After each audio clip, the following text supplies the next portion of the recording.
Hello and welcome to the Vainglory International Premier League. We are moving into the semifinals today.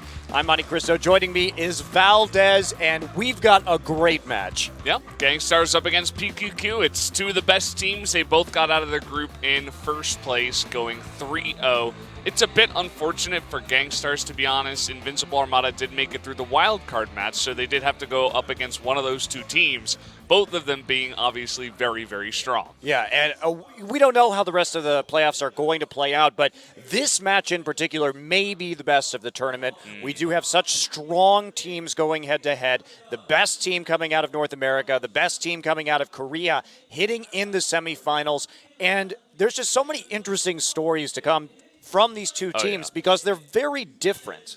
Yeah, definitely very different, but at the same time, a little bit of a focus on that lane as well. Iraqi Zoro, known as one of the best laners here, but then you look at Druid, who, you know, he came up through this tournament and people were like, oh no, he's the best, actually. Well, they have a chance to show it today.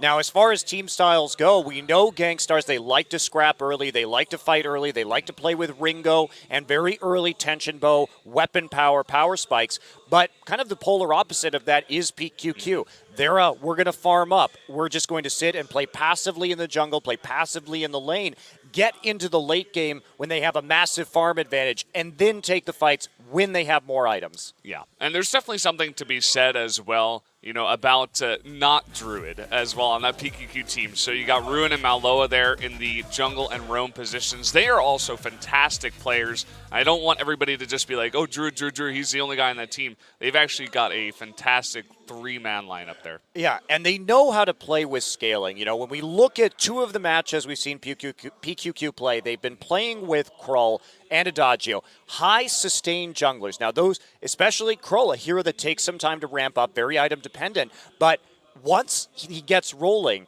and when they are always topped up in the jungle, they just place a lot of scout traps very defensively. They want to just farm their own side, and this contrasts very heavily with what we see from Gabe and Cole the Meek, because they're all about the counter jungling. They like to get in there and fight you early. Oh, yeah. Well, guys, if this is your first time watching here for the semifinals, there is a lot of money on the line. As we mentioned, every time about $80,000 US dollars there, 40 million Korean won there for first place. So these teams definitely, you know, don't want to get third or fourth place here. They want the big money there. You know, at least $15K. Yeah, guaranteeing yourselves $15,000 is what a win in this best of three will bring either pQq or GankStars. So, and probably we have to say whoever wins this match is going to be the favorite in the final. Yeah, I would definitely have to say that.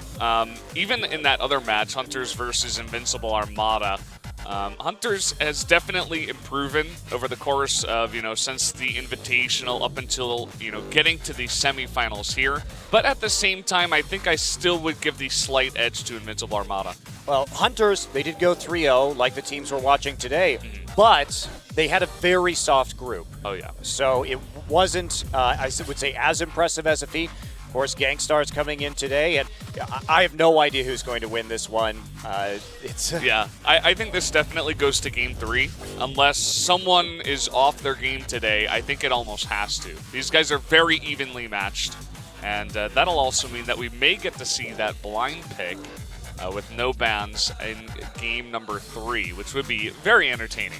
Yeah, it would. Our bans for the first game will be GankStars ban Adagio, which is interesting. So we have to see Maloa on something else. He's only played Adagio this tournament, and pQq coming in with that Glaive ban, which of course is necessary against Cole the Meek. But the hard part about playing against GankStars is, do you ban Ringo or do you ban Glaive? Because they are very strong with both of those heroes.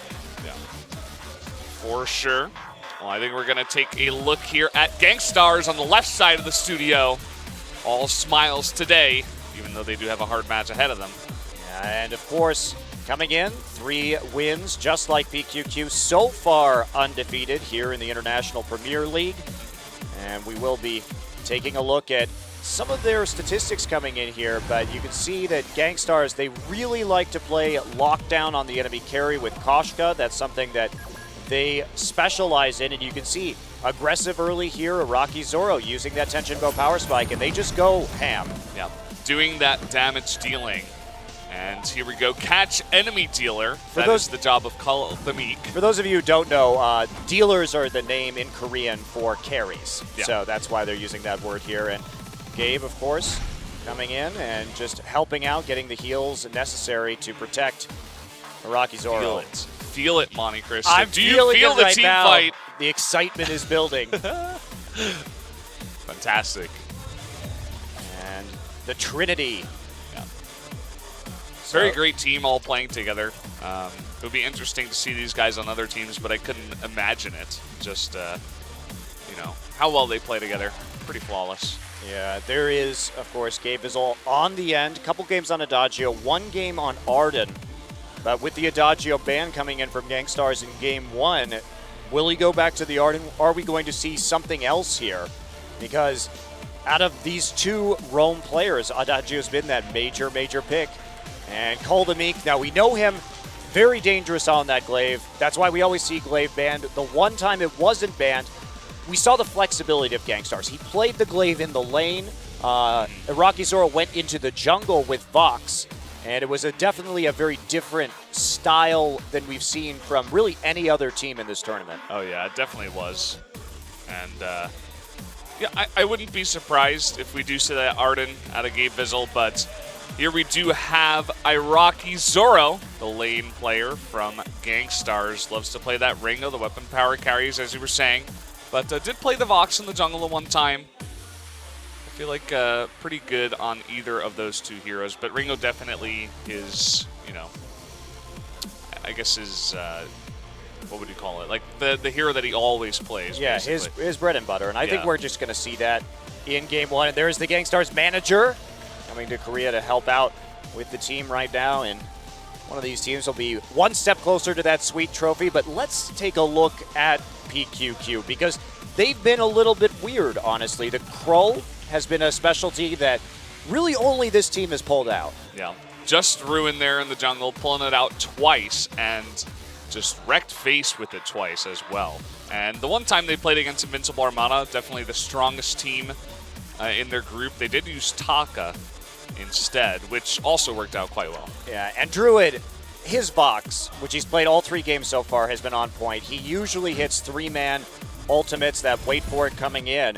So it's just his positioning in team fights has been very good. He has a great sense of how to use his cooldowns. Yeah.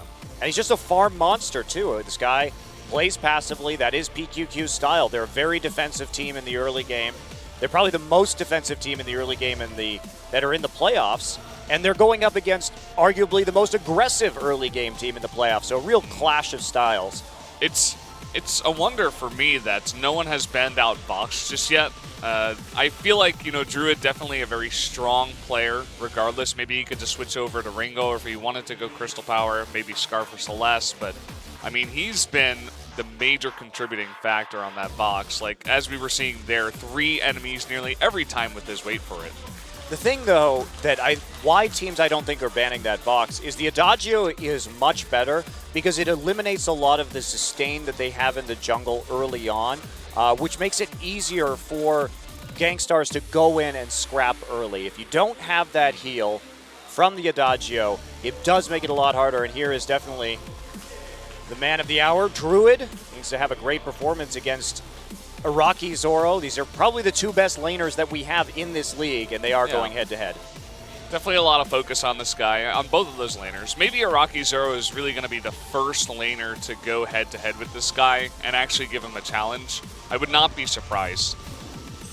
And here we go. We are going to take a look at this head-to-head matchup. You can see the gold per minute huge there for Druid, and his CS averaging 175. He's a farm-first player, absolutely. Rocky, though, he gets a lot of gold from those kills. He goes in early. GankStars tends to end games earlier, which is why his average CS is lower. But you can see he usually picks up that first core item, which is his tension bow, at 3 minutes and 15 seconds into the game. Yeah. Really fast, very punishing. He's going to be rushing in those big items, whereas Druid on that Vox, nearly every time just rushing out 3 big items. Alternating current, goes for the Broken Myth and the Shatter Glass. And once he hits that, they go hard on the team fights. Every single time after 3 items, it's just like, okay, let's fight, let's fight, let's fight. And then every time he just almost wipes them all by himself. It's really really impressive.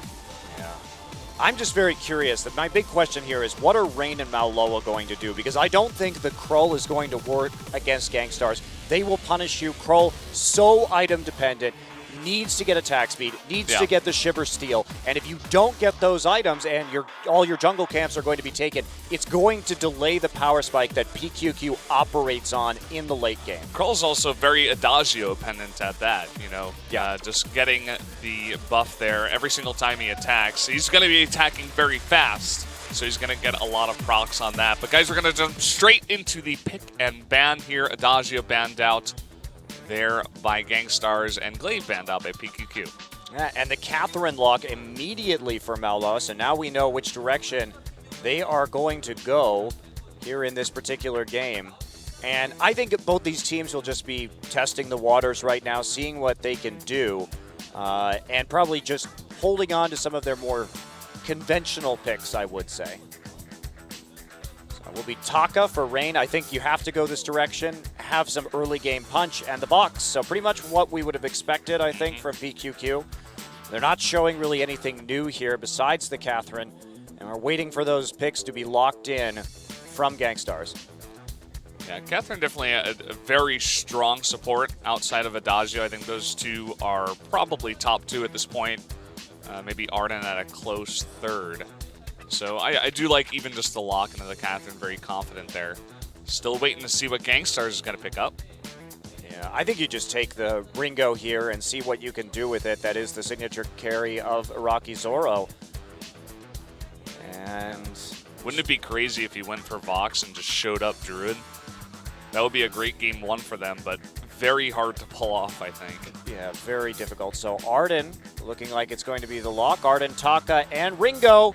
And we're going to get right into this first game of the semifinals. Let's go.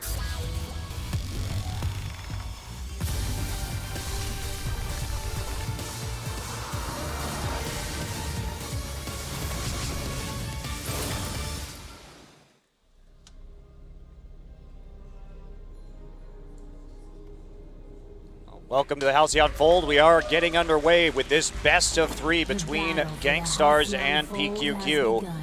We're going to be really having a treat here in terms of high-level Vainglory play. Yep, we finally made it. We were talking about how some of the group stage games were very soft, very one-sided at times. So this should be some of the best games we do see. And it's going to be very interesting. Two Taka's coming in the same game. So a lot of running around, a lot of ducking and hiding. It's going to be pretty cool. Also, we do get to see this Ringo Vox matchup that we did suspect would come out. Yeah, I think you just don't want to show anything too new right now, unless you have to pull it out. Of course, you are also looking forward to the future. Meanwhile, we do see a flare in the brush. Koldamik and Gabe Vizzle will be zoned out. Druid was actually in lane first, so got the early pressure down. But they're going to go for this. There we see Taka boxing, but they are going to back out. pQq doesn't want to take these early fights.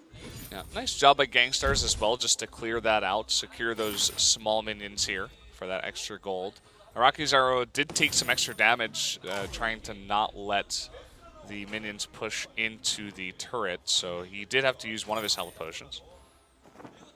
Druid needs to play very cautiously, though. He's taking a very aggressive stance, considering that he doesn't really have a great idea where the rest of GankStars are right now. Not going to be punished for it quite yet. Now, when we look at these team compositions, I mean, Arden is so good in the late game. His ultimate, the Gauntlet, setting up that AoE stun can be absolutely massive, especially with the Taka, because there's really no running away from Cole. Yeah. This is very true, but at the same time, if you get that silence off, hold that thought. And there's the stun coming in. Iraqi Zoro getting too close to the brush, and he is going to go down. First kill of the game to pQq. Very dangerous position to take in that lane, close to that bottom brush, and he will be a casualty. Yep. Pretty risky position there, and now Rain looking to get some extra damage down. Flare, they're going to catch Taka here. Yeah, they're trying to bait him into some scout traps. Can they actually get it done? No, they're not going to trigger them. Still wanting them to walk into that tri-brush, and somehow pQq avoids 3 scout traps right there. That was, I don't think that was on purpose, just kind of lucky there for pQq, but they are going to push it back and begin to farm up slightly ahead here of GankStars, 400 gold. And here we go. There's the box coming in, but the counter gank is going to be ready. Vanguard over to Iraqi Zoro, and he is going to get out of that gank okay. Yep. Gabe Vizzle there helping out Iraqi Zoro, saving his life essentially. You could see even the boots were used by Malo to try to set up that gank, so very nicely done. Good positioning by Gabe. And they've actually slowed down Iraqi Zoro consistently now. He's more than 10 CS behind. That means he's not going to be getting as fast of a tension bow. So the emphasis that pQq is putting on ganking that mid lane is really working out for them. They are delaying Iraqi Zoro's big early power spike here, and that's going to make it easier for Druid just to farm up. Already doing really nicely. Wow. They're going to come back here again. Wow, crazy. Druid going to move forward with that Sonic Zoom, but they're not going to get in range. Malo actually getting quite low, taking a turret shot. So Koldamik, he's the one who's getting a little bit more out of this, but he's going to come in and get seen by a scout trap. Will explode on him in the brush. Taking a bit of damage here. I feel like at some point, though, pQq has to be careful about how many times they are going for these ganks. They are going to lose a bit of farm in the jungle if they do it too often. And at this point, I think GankStars are beginning to get the point. You can see Iraqi Zoro not even getting close to that front bush there. Yeah, but it's 42 CS to 19. They have done a great job of shutting down the laner from GankStars, and Koldamik hasn't responded with a lot of counter jungling, so that's a very small CS advantage between the two Takas, and this is not going well early on for GankStars. You can see that gold lead quickly developing into about 1,500. Yeah, you can.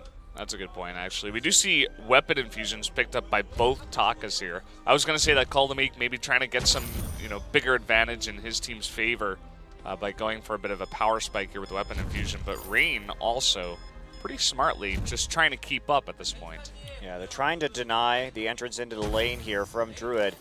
And there we go. Malo is just going to walk straight into the brush and take about half HP in terms of damage, but they do get Druid back into the lane to catch that minion wave. GankStars heading down to the neutral shop right now, trying to get a little bit of counter jungling done, but it's not going to be too terribly effective. See some really nice scout traps here set up by both teams. 3 in the corners of the tri-brush there for pQq, and just 4 or 5 over there by GankStars. As this gold miner hits about half, they're definitely going to have to focus there, making sure they can deny it or pick it up. Yeah, tension bow now for Iraqi Zoro. We do see the tension bow being built by Koldamik too, and they're going to have to hit this power spike really hard. They need to get something done in the early stages of their double tension bow build, because otherwise pQq is just going to sit back, buy a bunch of armor, and that weapon power in the late game is going to be nullified. Much more difficult to itemize against Vox and Taka, and here we go. They're going to go for it. X-Retsu onto Druid, but he's just going to get out. Hard to gank a Vox. Yeah. That's one thing that actually Arden doesn't offer nearly as much as Catherine. You can't really lock down one hero specifically. You can definitely give a bit of a boost in speed to one of your allies, but it's not quite the same.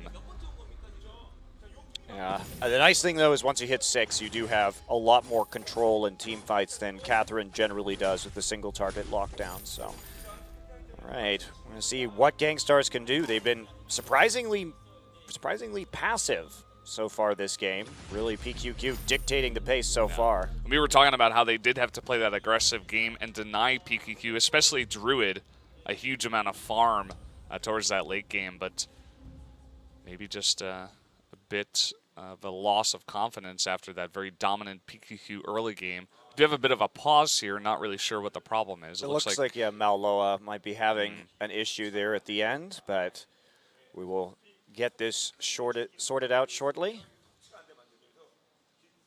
Yeah. Eyes on Koldamik here. Yeah, I mean, he just got his tension bow. He has that weapon infusion. Now is the time to strike for GankStars. This is about as powerful as I think they're going to get this game relative to the better scaling and the easier single damage itemization that pQq can do with armor. So they have to strike now, or I think hope that pQq makes a mistake. Yeah, and that's never a position you want to be in, right? You want to be the one kind of not making a bunch of mistakes, hoping for them, but if you're this far behind, it's definitely going to be hard to come back. And, I mean, here, as this gold miner hits full as well, I think you take one big team fight, maybe even try to get a weapon infusion on Iraqi, which is just kind of hard at this point because he's not getting the best farm, but this first early fight is so huge they have to get very far ahead, like take a very dominant maybe 3-0, 3-1 kind of team fight, and then take the gold mine and then maybe push into a turret. But even that is going to be hard when they are behind. Yeah, definitely a challenge here. We'll see what they can do. Looks like Malo is still talking to some of our referees here about what the possible issue could be. Suka. Yes, scarf. Yeah. It just had like the tiny at the end. Yep.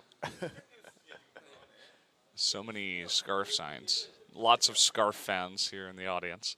It's people lurking behind the booths too, apparently. Ooh, I see them. I'm looking at them. They're adjusting cameras, making sure they get those shots onto the players so we can see them play. It's always interesting to see how different players, not only the devices they use, but the difference in how they actually control, because you have a lot of flexibility on a touch screen. Yeah. I was thinking about, the difference between tablets and phones a bit earlier on, and I myself, I definitely favor the tablet for sure. I only play on an iPad, but then I look at Druid and he uses a phone, and I'm like, well, he's the best laner in our league right now, and he's using a phone, so I can't really be too biased against phones, that's for sure. I don't know how people play on phones, but I would say at least 50% of people do in Yeah, this and it works league. out for some people, right? There's Maloa. He's a professional model. Yeah. And a professional Vainglory player at the same time. Living the dream. And they actually, all three of them play on phones, not just Druid. pQq, arguably the best Korean team, all three of them play on phones. That's kind of cool. The issue has been resolved, so we will get right back into this game. Fortunately, that pause wasn't during a time where a lot of action was happening, so it shouldn't affect too much. Druid himself picking up a weapon infusion. We've been seeing this out of some boxes. They don't go for the crystal infusion right at the beginning. Uh-oh, here's a nice potential for a catch right there, but the scout traps going to lead him through a minefield right now. How much they want to take this? Druid is here now. Koldamik is already stunned, and there goes Rocky Zoro. He's going to get hunted down first, and GankStars just gets destroyed. Gabe Bizzle trying to get out with the boots, but that is going to be an ace and a gold miner, and they walked straight into that minefield. And we saw how fast Druid responded to that pressure. Yeah, and huge stun out of Maloa on that Catherine as well, locking them down. I think it was the Taka, Koldamik, on top of the mines. Both of them took so much damage early on in the fight that there was no way they were going to come back in that one. Wow, and what a huge gold lead already. Nearly 4,000. They took a turret, they took the gold miner, they took the ace. It would be a miracle, I think, if GankStars could win now. Yeah, this is what I was talking about that GankStars had to do, but here we go. The stun comes down, both of them at half health before they can even move. Yeah, great target selection from pQq, and they shut down Ringo very quickly, and the tension bow, double tension bow, just not working, so GankStars having a tough time. We're going to see another fight right here as Rain comes in with the X-Redzu. Rocky Zoro trying to kite this out, but he's got two on him. Can they take out? Nope. Rain will get the last hit, and that is another ace for pQq. They are just cleaning up GankStars. And, you can't blame GankStars for taking that fight. They know that if they don't take the fights now, it's only going to get worse for them. They have to fight. They're essentially forced into it. That's why they were pushing into the enemy tri-bush so hard, even without clearing out the vision. It's because they almost caught someone, and they were chasing for maybe half a second too long, and that's all it takes to get out of position. So first minion mine of the game is taken over on the GankStars side of the map, so they have a shot here to maybe farm out, but even then it's looking pretty grim. Yeah. I like that idea out of pQq. They know they're going to scale better. They don't really care if GankStars is going to be sitting back and being too passive.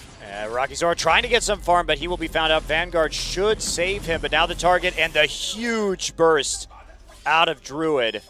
make sure that that is going to be another kill. Meanwhile, we're seeing Taka on Taka action, but Koldamik can't quite get it done. And this is some more sieging coming through from pQq. They will just fall back, recall, pick up some more items, and protect that gold miner. Yeah. Not going to take their minion mine just yet. Just going to leave it at 1. Kind of interesting. Don't want to give too much pressure, I suppose. Well, when you have the 1, it's going to make sure that your lane always pushes without over-committing to giving too much experience and gold to the other team. They are going to go for it now. Yeah, picking that up. So now Druid on 2 items, alternating Curtain and Shatterglass. Really already getting very highly farmed even at 10 minutes. Yeah, so pQq just did a great job in this game. I really like their strategy coming in. They focused hard on Iraqi Zoro. They didn't let GankStars punish them. And now the dive coming in. Iraqi Zoro with the Vanguard again. There's the silence from the Catherine ult, but it's not going to be enough. Follow up with the Vox ultimate, and they're just going to push down this turret. Going to easily be able to get that. Koldamik taking a lot of damage. Missing the X-Retsu, actually going for Gay Vizzle. Maybe he thought that Cull was going to go down regardless, but bit of a misstep there. Going to just back off, not going to overplay this. Well, I think pQq, I mean, they're beautifully snowballing their advantage. They've just taken those little edges that they got out of Druid's farm, turned it into team fights, and this is looking very much like a pQq win here, and I really wonder what else GankStars had, because their strategy has been exposed by pQq in this game. They have to go a different direction after this first one. Yeah. It's kind of sad, to be honest. I think there was even an article written, may have been on Broken Myth, about how GankStars did something very similar in a game against Invincible Armada in the Invitational, where they went all weapon power, tried to snowball it early, and just it went all downhill. Well, it is a bit of a high-risk, high-reward strategy, right? I mean, you know what you're getting into. Gay Vizzle on the side right here is going to get targeted by Rain, jumps over to Iraqi Zoro with that Vanguard, but they're on the defensive once again, and little by little, these turrets are getting whittled down. They're just going to let it go. They're going to wait back at the Crystal. Well, there's an ultimate coming in, and Koldamik finds himself in the back line. They actually do manage to take out Box, so first kill of the game, but they trade 1 for 1. Koldamik falls, and doesn't really matter because that gold miner finished up. You can see just the precision of the pressure for pQq. They push up, make sure that gold miner is 100% safe, collect that 900 gold, and that's resulting in an absolutely smothering lead of about, what, 9,000 right now coming into this game. Yeah, kind of unfortunate. To be honest, I do also like the Catherine pick over the Arden. I feel like Gabe's Arden has been kind of lacking so far in this game. I think we saw 1 gauntlet, but at this point, especially when you do get behind, there's really not much you can do. Like, if you're Catherine, you can sit back, wait for a 3-man ult, silence everyone, do a decent amount of damage. You can stun to protect one of your enemies. You're not going to die with your shield. Whereas the Arden kind of just gives you a speed boost, and you know, his blood for blood doesn't really do much, you know, like a very small amount of damage, and it's really just about landing the key gauntlets that we just haven't seen yet. Yeah, that's absolutely true. Well, Maloa coming in for another attempt right here. There's the X-Retsu. Gay Vizzle going to pop his boots just to get out of that situation. Gauntlet comes down. They get a stun on Maloa. Rain getting low. There's the Hellfire Brew coming through. Iraqi Zoro not going to pick up a kill, though, thanks to the healing from Rain, and Druid just wants to go deep, nearly takes out 2, and now we do see pQq. Maloa here trying to get that last kill. Twirling Silver will save Iraqi Zoro, but it's probably not going to save this game. Well, they're sticking in it, you know, taking a really nice team fight there. Those are the gauntlets you need, essentially, locking out 2 of the other members and keeping Taka in. Thankfully, they did have double Fountain of Renewal to keep him alive, but... Yeah, very, very close, though. With those fountains providing the necessary healing over time to escape with his skin. So, setting up here 1 minute until the Kraken spawns. I wonder if pQq is just going to go ahead and hold out for that one while keeping these lanes pushed. Let's see. What is going on with Gabe? Why does he keep recalling? Is he just strolling at this point? Like, Not really sure what's going on I there. don't think he has anything to do right now, so just waiting on this game. They know exactly how far behind they are, so probably just thinking about the next one at this stage, and yep, just going to recall spam right in front of the enemy team. Next level, it's a mind game. It's the baits. It's the baits, Valdez. Exactly. Okay, Gabe Vizzle getting low, vanguarding out, but that's going to be a stun lock, and he will fall. Koldamik retreating right now. Missed ultimate there from the Vox, but the Vox is just doing so much damage at the moment. And that is going to be a Rocky Zoro doved and dead. And now He got Divin, man. yeah, he did. So let's see if they can finish it out right here with that ace. They will actually close out this game. So a surprisingly one-sided match. Double gold for pQq as they crush GankStars in game one. Yeah, definitely not what I expected. pQq coming out today, playing a fantastic game, nearly flawless. Beautifully played. And after that game, I don't know, these guys are the huge favorites. Not even just in this series, but like In the tournament. every single time I see them, they get better. It's insane. Druid didn't even play all that impressively either. He didn't land like those 3-man ultimates, really. He was great with his mechanics. Of course, he was always on top of the enemy, but he wasn't as maybe impressive as he was in other games. Whereas I'd say definitely Rain and Malo are doing a fantastic job in this one. Yeah, absolutely. And those ganks helping out Druid were the reason why Druid got that big farm lead. So they have GankStars figured out, and they really, GankStars going to have to do something else. But if you're GankStars right now, do you play a scale and crystal power game? Because that's what you know pQq is good at. How do you beat these guys? We'll see if GankStars has an answer coming up in game two.